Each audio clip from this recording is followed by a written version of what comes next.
বিবাহের পরে 15-20 বছর পরে যখন ছেলে মেয়ে বড় হয়ে যায়, তখন স্ত্রীকে ভোগের দৃষ্টিতে দেখতে নেই, সাধিকার দৃষ্টিতে দেখলে তবে বাকি জীবনটা সাধনে কাটানো যায়।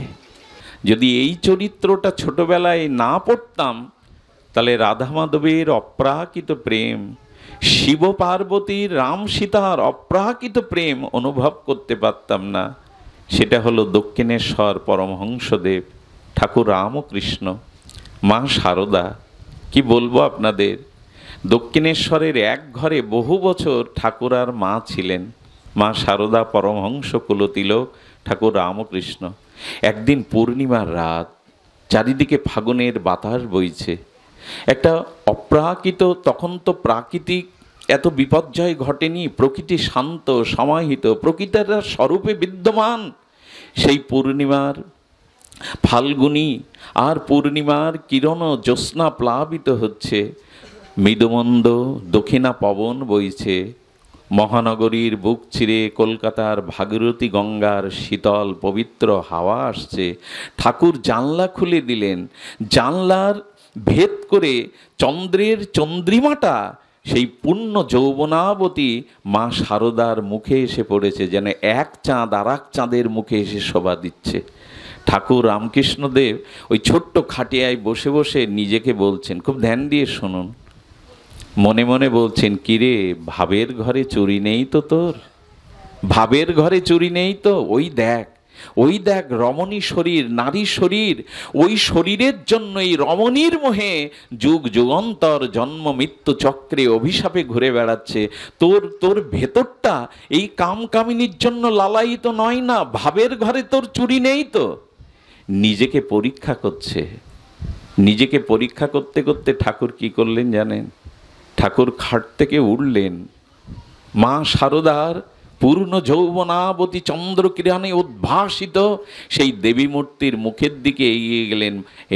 এখানে কেউ তোর বাধা দেওয়ার নেই, ও তোর সহধর্মিণী, যা, তোর মনে ভোগ থাকলে নিজের ঘরে, ভাবের ঘরে চুরি করিস না, যা, ওই তো সেই রমণী শরীর যার জন্য কোটি কোটি জীব ঈশ্বর প্রাপ্ত না হয়ে জন্ম মৃত্যু চক্রে ঘুরে মরছে, যা।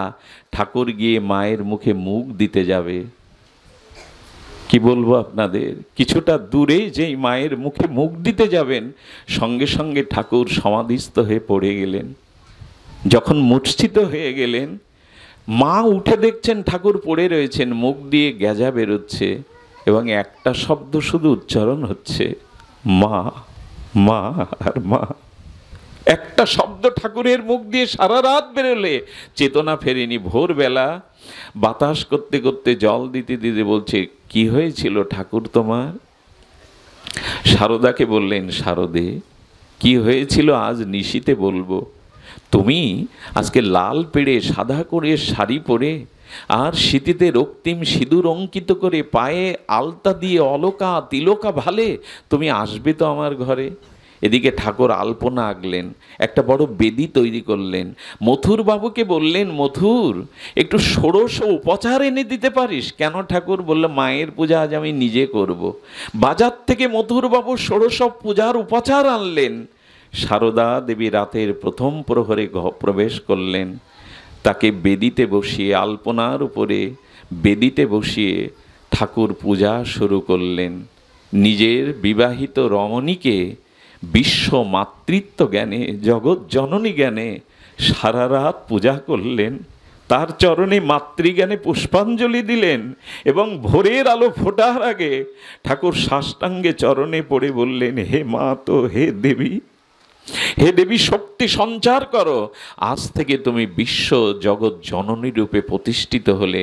পৃথিবীর ইতিহাসে কোনো ধর্মগ্রন্থে এ জাতীয় ইতিহাস নেই যে নিজের স্ত্রীকে জগৎ জননী মাতৃজ্ঞানে সারা রাত পূজা করে তাকে অধিষ্ঠান করতে পারে।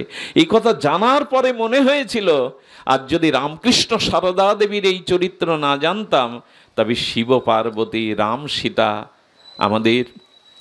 আমাদের রাধারানী, রাধাকৃষ্ণের অপ্রাকৃত দিব্য প্রেমকে আমরা বুঝতে পারতাম না।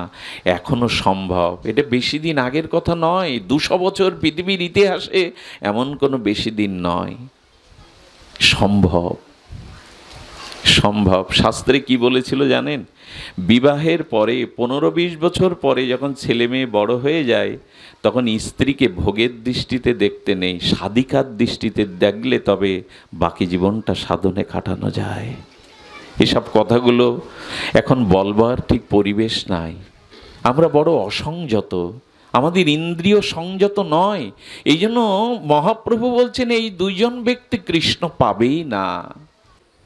কৃষ্ণ দুইজন ব্যক্তি জগতে পাবে না, যার জিহ্বার লালসা নিয়ন্ত্রণ করেনি আর যার ভেতরে পরস্ত্রীর প্রতি মাতৃভাব আসেনি, যার কামবেগ দমন হয়নি।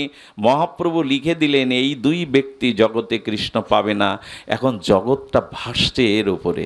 খুব সত্যি কথা বললে জগৎটা ভাসছে এই দুটোর উপরে। কি করে ভালো খাবো আর কি করে ভোগ করব। জগৎ বন্যা হলে যেমন চারিদিকে জলময় হয়ে যায়, এই দুটি ইন্দ্রিয়ের প্রবাল্যই জগৎ ভেসে যাচ্ছে এখন। এটা অতি সত্য, এটা অতি সত্য।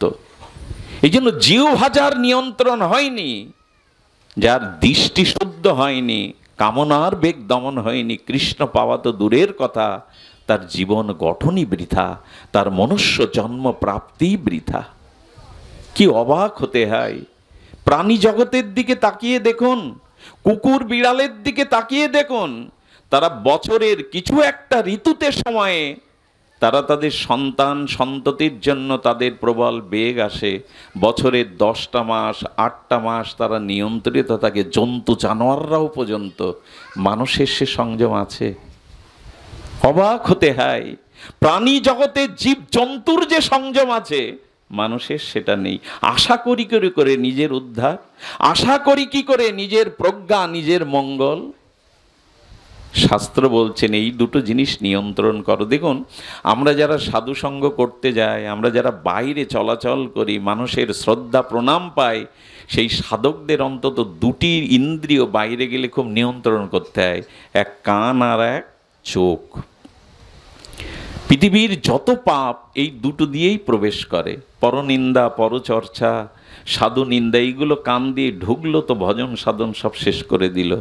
আর চোখের দৃষ্টি যদি শুদ্ধ না হয়, চোখ যদি নিয়ন্ত্রিত না হয়, এই দুটি দিয়েই প্রবেশ করে। এই জন্য বলছেন সংযম চাই। আমি শুনছিলাম আমাদের রামানন্দী সম্প্রদায়ের জগৎগুরু আচার্যের মুখে, আমাদের বৃন্দাবনে এখনও সেই সাধু বেঁচে আছেন। অবাক হতে হয়। কি পাই জানেন বাবা? 2টো করে রুটি মাধুকরী করে, সবজি নেয় না, এবং যমুনার ধারে এসে যমুনার জলে শুকনো রুটিটা চুবিয়ে ওইটুকু পায়। ভান্ডারায় গেলেও ওই যমুনার জল কটুতে থাকে, আর রুটিটা চুবিয়ে চুবিয়ে যমুনার জলে দীর্ঘ 25 বছর এইভাবে তার জীবন চলছে। এরা কৃষ্ণ পাবে না তো পাবো আমরা? আমার মতো জিহ্বার লেলিহান লোভ যার জ্বলছে, শুধু খাওয়া ভোগ বিলাসেই যাদের জীবন অতিবাহিত, তারা পাবে 25টা বছর ধরে। জিহ্বা নিয়ন্ত্রণ কেমন জানেন? সিদ্ধ বিজয় কৃষ্ণ গোস্বামীপাদ ছোটবেলা থেকেই দিব্য মহাপুরুষের ভাব, বিষ্ণু দর্শন করেছিলেন উনি একবার শিষ্যদের বলছেন, আমাকে কিছু জিলিপি এনে দাও তো, জিলিপি খাওয়ার স্বাদ হয়েছে, সাধুর জিলিপি খাওয়ার স্বাদ হয়েছে। তো গরম গরম জিলিপি আনলে উনি জিলিপিটা সুতোয় বেঁধেছেন, বেঁধে জিহ্বার উপরে ঘোরাচ্ছেন। জিলিপিটা জিহ্বার উপরে 2-5 মিনিট ঘুরিয়ে ওটা ফেলে দিলেন ড্রেনে। বাবা করলেন কি? জিলিপি আনবার জন্য ব্যতিব্যস্ত হয়ে গেলেন, আনলাম, জিহ্বার উপরে নাড়িয়ে ফেলে দিলেন ড্রেনে। বলে জিহ্বাটাকে একটু শাসন করলাম, এখনো জিলিপি খাবার লোভ গেল না তোমার? যোগাচার্য স্বামী প্রণবানন্দ কাশীতে শুয়ে আছেন, তখন শৈত্যপ্রবাহ, শীত।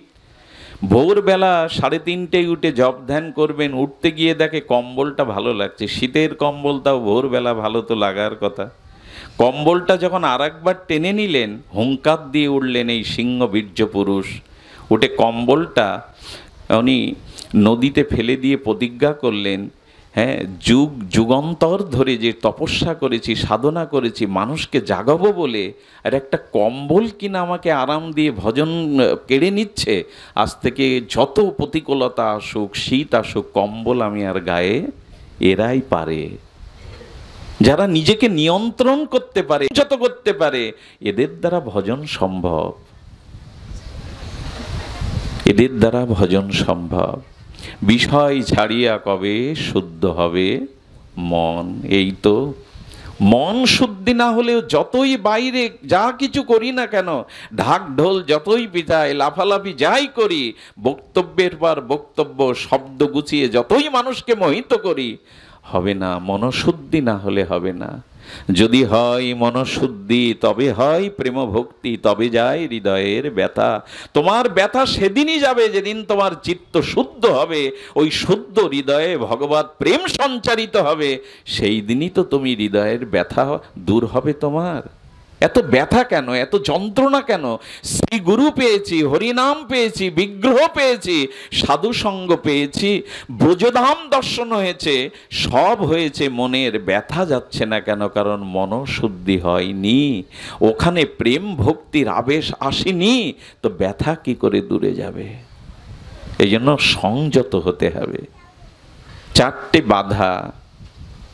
বাধা আমরা শুনছি, কিন্তু অনুভূতিতে যেন আছে আমাদের অলসতা, এটাই প্রথম বাধা। দ্বিতীয় হলো আমাদের জ্ঞান বিদ্যা সব আছে, কিন্তু সৎ কাজে লাগালাম না, নিজের উদ্ধারের কাজে না লাগিয়ে ভোগ বিলাস কপটতার কাজে লাগালাম। আর তৃতীয় হলো ইন্দ্রগুলো সংযত হলো না, রিপু ইন্দ্র সংযত হলো না। কি বলবো আপনাদের।